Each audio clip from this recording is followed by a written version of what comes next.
There is a symbol older than language, more ancient than myth, etched not just into stone, but into the very architecture of the human soul, the Eye of Horus. We've been told it's just a symbol, an amulet, a decorative relic of a long-dead civilization. But what if I told you the Eye of Horus was never just an icon? What if it was, and still is, a living technology, a map, a code, a spiritual interface? And it has been watching, waiting for your remembrance. Because the truth is, the eye was never merely drawn. It was activated, embedded, encoded. The ancients didn't just paint it on walls or carve it in gold to honor a myth. They built it into the design of temples, the chambers of pyramids, and the ritual practices of initiates. They used it to see, to access, to unlock. We've lost the language to describe it, but the eye hasn't forgotten us. It lives in the folds of the pineal gland. It pulses behind the eyes when we dream. It whispers through visions, intuitions, and déjà vu. Not as superstition, but as spiritual technology waiting to come back online. This is why you felt the pull, the sudden fascination, the sense that something is trying to wake up in you. Because the eye isn't just an object of study, it's a mirror. And the moment you begin to look into it, it starts looking back. Reality begins to warp, not chaotically, but precisely. Old structures begin to dissolve. Linear time starts bending, and what once felt like coincidence begins to reveal itself as orchestration. This is the moment where many turn away afraid of what they'll see, because the eye doesn't show you comfort. It shows you truth, and truth requires transformation. But if you stay, if you let it open, something begins to activate that was dormant in you for lifetimes. A knowing, a remembering, a vision that is not taught but returned to. Because the Eye of Horus is not just about vision, it's about perception, and perception is the architecture of reality. The Eye of Horus has always been misunderstood because we've been taught to look at symbols as decorations, not devices. But in ancient Egypt, symbols were more than meaning, they were power, encoded technologies, living blueprints of cosmic order, consciousness, and the soul's journey through dimensions. The eye is no exception. In fact, it may be the most advanced metaphysical diagram ever passed down through ancient hands. If you study the structure of the Eye of Horus, truly study it, something astonishing reveals itself. Each component of the eye corresponds to a part of the human brain, specifically the center of perception, intuition, and multidimensional experience. The lines aren't arbitrary. They map directly onto the thalamus, the corpus callosum, the pineal gland. They align with the limbic system, the source of emotion and memory. The eye was never just about vision, it was a portal to inner vision, a key to activating the architecture of higher awareness. Modern neurologists marvel at how the eye matches cross-sections of the human brain, especially the sagittal view. They see coincidence. But the initiates of Kemet saw prophecy, because what modern science is just beginning to glimpse, the Egyptians lived. They trained to activate the Jed, the spiritual spine, and raise energy through the central column of the body. They practiced rituals in resonance chambers. They ingested sacred elixirs that decalcified the pineal gland long before fluoride and electromagnetic fog shut it down.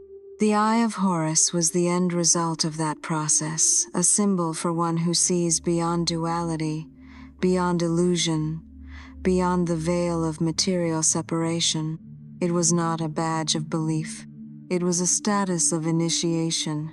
You didn't wear the eye unless you had passed through darkness, unless you had crossed the inner desert of ego, unless you had stood before Ma'at and weighed your heart against the feather of truth. The symbol meant, I see clearly, not with my physical eyes, but with the eye of my soul. And that vision was not passive. It changed what it observed. It bent reality to the vibration of remembrance. It tuned the observer to the frequency of divine law. Because in the Egyptian worldview, to see was not to take in, it was to radiate, to beam awareness into the quantum field, to impress intention into matter, to harmonize with the divine order of the cosmos, not just intellectually, but biologically, spiritually, dimensionally. This is why the Eye of Horus was also associated with healing. Its parts, the eyebrow, the spiral, the tear line, were used in sacred mathematics, representing vibrational fractions of the whole. Each piece was a segment of power, of sensory awakening. And when all parts were integrated, the eye became whole. The seer became sovereign. The initiate became aligned. You're not just looking at an ancient drawing. You're holding a user manual for the energetic design of the human soul. And when you begin to understand that, not with the mind, but with the being, you begin to see that you're not here to study the eye. You're here to become it. What if the Eye of Horus wasn't just a metaphor for inner sight, but a literal multidimensional interface? A spiritual device designed not in plastic or metal, but in geometry, intention, and resonance. What if the eye was never meant to be understood solely with the intellect, but activated through frequency? The ancients didn't build temples just to worship, they engineered them as energetic circuits, chambers of sound, vibrational machines. Every proportion, every column, every symbol inscribed along the walls of Dendera and Karnak was part of a resonance map, and at the heart of this sacred science stood the eye.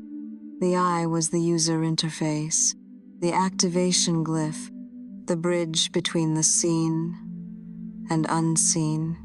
In a world where matter and spirit were never separate, the eye was not symbolic of technology, it was technology, a living code of consciousness. Let's pause here, because this isn't science fiction. This is metaphysical history buried under layers of colonized interpretation and reductionist logic. The truth is, the Egyptians were not primitive astronomers making up gods to explain the stars. They were cosmicians, engineers of energy, keepers of soul technologies designed to bridge dimensions, awaken DNA, and preserve planetary harmony. The Eye of Horus was not just a symbol of protection. It was a protective frequency. It harmonized the body with cosmic law. It aligned the heart with the galactic center.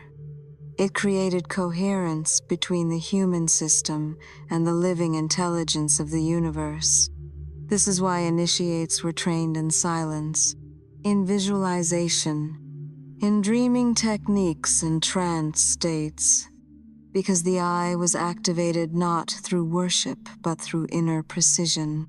This is the part they never taught you, that the eye wasn't an object, it was a process of tuning your nervous system to higher currents of energy, a way of preparing the body to become a vessel for divine will.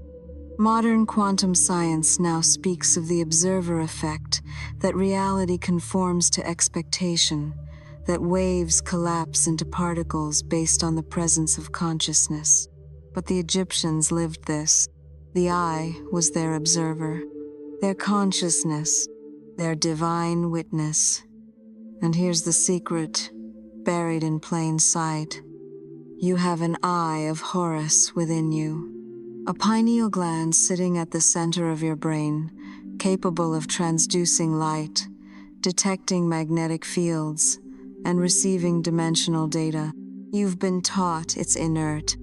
You've been told it calcifies with age, but the initiates knew it could be awakened through sound, through breath, through ritual, through intentional perception, because perception itself is the key. You're not here to passively look at reality. You're here to shape it, to anchor higher frequencies, to collapse new timelines into form through your very act of seeing. And this is the moment in the journey where things get real. Because once you begin to perceive reality through the eye, the true eye, you can never go back. The illusion of separation begins to crumble. The matrix of fear starts to glitch, and the soul steps forward. This is where you become dangerous to the old systems, not because you fight them, but because you transcend them. You stop playing the game of power. You stop needing validation. You begin to walk in remembrance. And in that walk, the eye opens wider, not just in your brain, but in your aura, in your voice, in your decisions, in your vibration. And when that happens, something in the universe begins to shift around you. Reality bends, synchronicity accelerates, and what once felt impossible becomes obvious. If this message stirs something ancient in your soul, subscribe, because what comes next reveals even deeper layers of the map you've been carrying all along. Why was the eye hidden? Why was one of the most profound spiritual technologies ever known to humanity reduced to an amulet sold in tourist shops? Why was it turned into a curiosity, a relic of a dead religion, instead of what it truly is, a divine interface for multidimensional mastery? Because the eye doesn't just help you see, it helps you remember, and remembrance is dangerous in a world built on forgetting. The priesthoods of ancient Egypt guarded this knowledge fiercely, not to hoard it, but to protect it, because not everyone was ready. To wield the eye was to hold immense responsibility. It meant you could see into timelines, feel the energetic weight of your thoughts before they became actions. It meant you were no longer a victim of reality, but a participant in its design. But as time passed, the mystery schools were infiltrated, the temples fell, and what was once sacred science became fractured mythology. And yet, it was never truly lost, because the eye isn't passed down in books. It's encoded in your soul. It reactivates not through study, but through resonance. That moment you wake from a dream with symbols you've never seen before. That flash of knowing that pierces through your rational mind and leaves you shaken. That magnetic pull toward Egypt, toward starlight, toward truths you've never learned but somehow recognize. That's the eye, calling you, beckoning you back into alignment, because we are in a time of return. The codes are resurfacing, the timelines are converging, and the eye, the real eye, is opening in humanity again. You see it in the dreams people are having, the synchronicities, the sudden clarity, the sense that something is stirring just beneath the surface of this world. It's not random. We are remembering who we were before the amnesia, before the conditioning, before the veil was lowered and we forgot the divine technology encoded in our very being. And in this remembering, the eye awakens, not just in ancient temples, but in your breath, in your meditations, in your quiet, soul-deep choices to walk in alignment. The eye is opening in the artists who channel divine frequencies into form, in the healers who touch beyond the body, in the mystics who see with the heart, in the rebels who refuse to conform to the distortion of this world. You don't need a title to carry this current. You don't need permission to awaken the eye. You only need willingness to see, to really see, to look past the noise, the illusion, the glamour of control, and to witness what's always been there, the sacred architecture behind reality, pulsing with divine law. This is what the Eye of Horus truly represents, not just awakening, but embodied awareness, not just higher vision, but sovereign creation, not just knowledge, but the wisdom to live it. And that is why it was hidden, because it only reveals itself to those who are ready to live differently, to walk in truth, to vibrate in coherence, to see the world not as broken, but as a mirror reflecting back your own state of being. Because once you awaken the eye, you can no longer pretend to be asleep. You were never meant to navigate this world with half your vision offline. You were never meant to settle for surface sight, scrolling through distractions, squinting through distortion, forgetting that you are not just a body with a brain, but a soul with a signal. The Eye of Horus was given to you for this exact moment in time, not as a relic to admire, but as a blueprint to embody. A cosmic lens through which the divine observer can awaken again in human form. Because when the eye opens within you truly opens, you stop mistaking what is visible for what is real. You begin to see vibration. You begin to sense timelines. You begin to interact with life as a multidimensional co-creator, not a passive consumer. And here's what no one tells you. That power was never taken from you. You just forgot how to use it. But now the forgetting is over. The eye is returning. Not from the sky, but from within. Not through books, but through frequency. Not as a symbol to worship, but as a function to reclaim. It returns every time you choose presence over programming. Every time you silence the noise and listen for the still hum of your own knowing. Every time you close your two eyes and open the one that sees beyond them. And as you do, you begin to remember that you are the observer, not in theory, but in physics, not in fantasy, but in embodiment, because everything you witness, you influence, everything you focus on, you feed.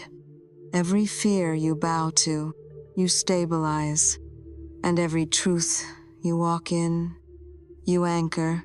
This is what the eye knows. It knows that you were born to stabilize new worlds, to hold sacred sight in the midst of chaos, to beam coherence into the grid of reality, not with effort, but with being. Because the eye doesn't just look outward, it radiates. It calibrates, it harmonizes. It's not just a lens, it's a transmitter. And when it lives in you, when you become the eye, you become the stabilizer of timelines, the still point in the storm, the watcher whose presence realigns the field. This is not magic, it's memory, and you've carried it for lifetimes. You carried it through the temples of Kemet, through the halls of Atlantis, through the burnings, the wars, the silences. You carried it through exile and return, through forgetting and remembering, through every incarnation that whispered, "Don't forget who you are." Well now, beloved, you remember. The eye is no longer closed. The interface is no longer dormant. The divine observer has returned, and it's you. So walk now, as if your vision creates worlds. Speak now, as if your words vibrate beyond dimensions. Live now as if your breath is a code, and every heartbeat is a tuning fork for the new earth. Because it is. You are not just seeing differently. You are becoming the lens through which the universe remembers itself. So let the eye open fully, not just behind your brow, but in your life. And from that awakened sight, build the world you came here to birth. The forgotten light in you is remembering. Don't turn away now.